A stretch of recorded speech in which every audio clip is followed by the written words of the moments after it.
Chers abonnés, bonjour, c'est vraiment super de vous retrouver aujourd'hui pour une toute nouvelle recette. Alors aujourd'hui, on va réaliser une recette avec des fruits de saison, puisqu'on va réaliser ensemble une pavlova aux fruits rouges. C'est un dessert que je vais classifier les recettes super faciles de mes playlists, au même titre que la forêt noire, puisqu'il y a très peu de préparation, c'est vraiment hyper facile, rien de compliqué. Et en plus, vous allez voir qu'au niveau présentation, vous allez obtenir un résultat qui va bluffer vos invités, puisque c'est un gâteau qui est très coloré, très léger, très aérien, et voilà, c'est vraiment réalisable par tous. Donc, on va la réaliser avec des fruits rouges, donc on aura des fraises, des myrtilles, des mûres, des groseilles, des framboises, et voilà, je crois que j'ai fait le tour. Une petite confiture de fruits rouges au fond, en dessous de nos fruits pour relever un petit peu le goût. Et je pense qu'il est grand temps de passer à la lecture des ingrédients. Pour la meringue française, 100 g de blanc d'œuf à température ambiante, 100 g de sucre semoule, 100 g de sucre glace et 10 g de maïzena. Pour la crème légère à la vanille, 200 g de crème liquide entière, 50 g de crème mascarpone, 25 g de sucre glace et les grains d'une gousse de vanille. Vous pouvez également utiliser de l'extrait de vanille ou de la poudre de vanille.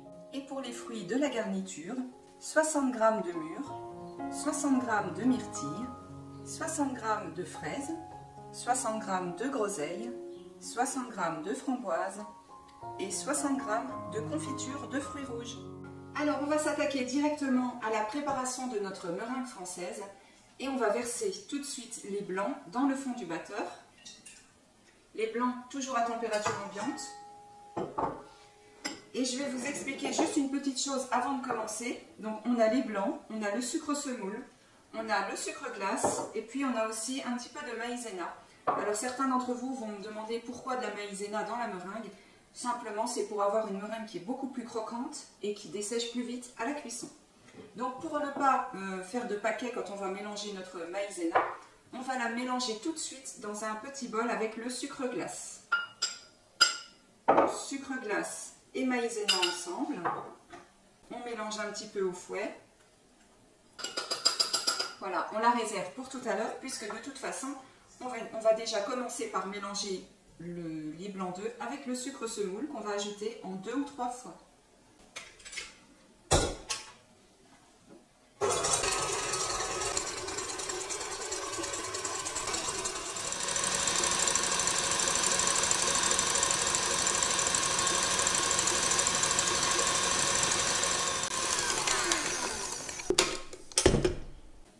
Savoir si on a assez mélangé notre sucre et nos blancs d'œufs, il faut goûter en fait et tout simplement sentir si vous sentez des petits morceaux de grains de sucre qui ne sont pas fondus, il faut continuer à battre. Sinon vous pourriez avoir un résultat à la cuisson qui est bien différent puisque si les grains de sucre ne sont pas suffisamment mélangés, ça va caraméliser et vous aurez une meringue qui est un petit peu jaune comme ça et qui ne va pas rester bien blanche. C'est parfait, on ne sent plus rien donc on continue. Alors maintenant, pour serrer nos blancs, on va ajouter notre sucre glace et la maïzena et continuer à fouetter pendant 2-3 minutes, juste pour bien homogénéiser le tout.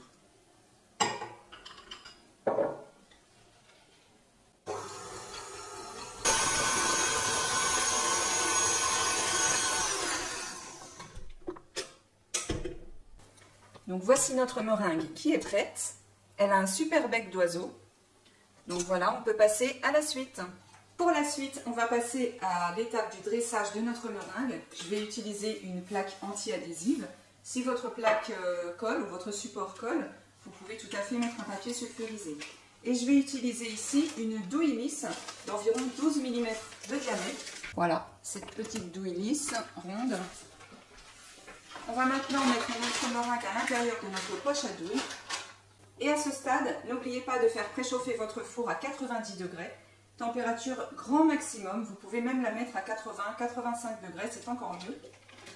Donc tout simplement parce qu'encore une fois, si vous mettez trop chaud, ça va cuire trop fort, il va y avoir une caramélisation qui va se faire. Et c'est pour ça que quand on fait cuire de la meringue, on a quelquefois un petit peu de sucre cuit qui coule tout brun de notre meringue, c'est à cause de la température du four.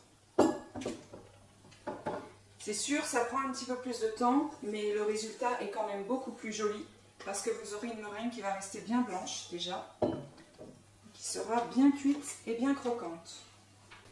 Alors, on va pousser notre meringue dans la poche à douille à l'aide de ce petit ustensile, si vous en avez un. Les cartes bancaires, ça fait aussi l'affaire. C'est pas pour le même usage. Et ça, c'est pour éviter d'avoir des bulles d'air à l'intérieur de votre meringue. Sinon, le dressage, ça pourrait compliquer la tâche. Voilà. Donc, au total, on va réaliser un disque qui mesure environ 20 cm de diamètre.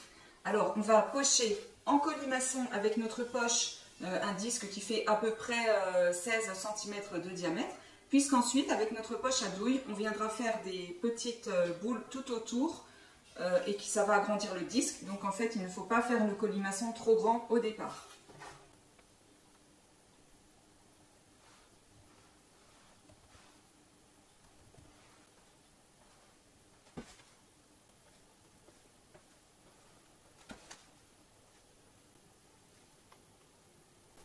Voilà le résultat. Donc on obtient un disque qui fait à peu près 20 cm de diamètre.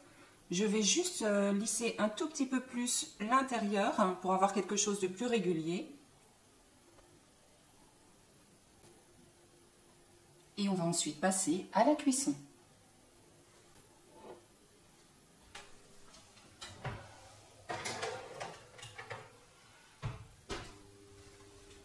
Alors notre meringue est sortie du four, mais on va la laisser reposer pendant au moins 30 minutes afin qu'elle refroidisse totalement avant d'y toucher. C'est exactement comme les macarons, il ne faut surtout pas y toucher à la sortie du four, sinon vous pourriez la casser.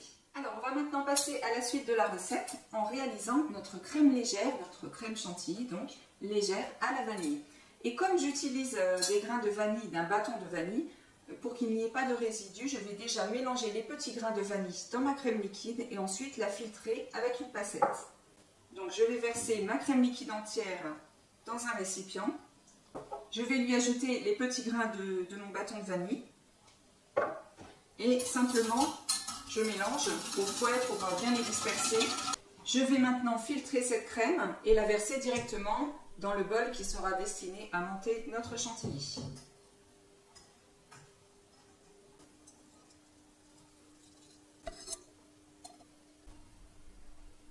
Il ne reste plus qu'à ajouter donc notre crème mascarpone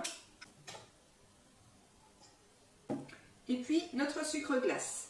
Alors c'est pas évident de savoir quelle quantité de sucre glace on doit mettre quand on fait une chantilly. Donc petite astuce bien pratique, en fait il faut toujours mettre 10% de sucre glace par rapport à la crème liquide. Donc là au total on a 250 g de crème, donc on met 25 g de sucre glace pour avoir une chantilly qui soit pas trop sucré, mais quand même qui a un petit goût de sucre.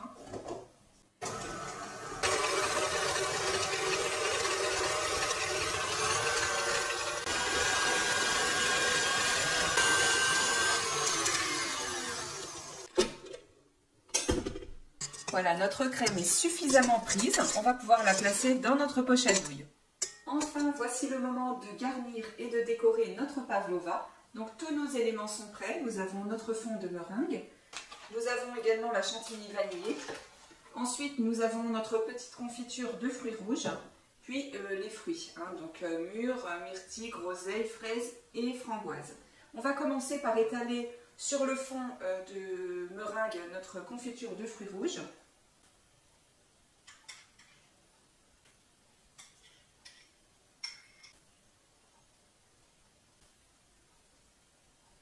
Puis ensuite, on va venir pocher notre chantilly.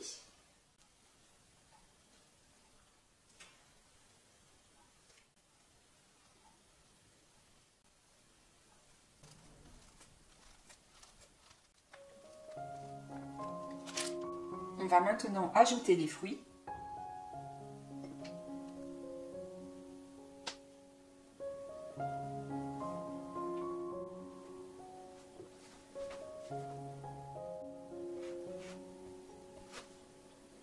N'oubliez pas de saupoudrer d'un peu de sucre glace.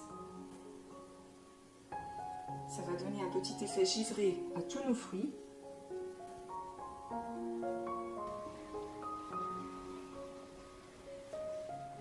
Notre recette de pavlova aux fruits rouges est déjà terminée. C'est toujours un plaisir de faire de la pâtisserie pour vous et avec vous. Nous, on se retrouve bientôt dans d'autres vidéos. Restez avec moi, je vous montre la découpe de notre gâteau tout de suite après, en images.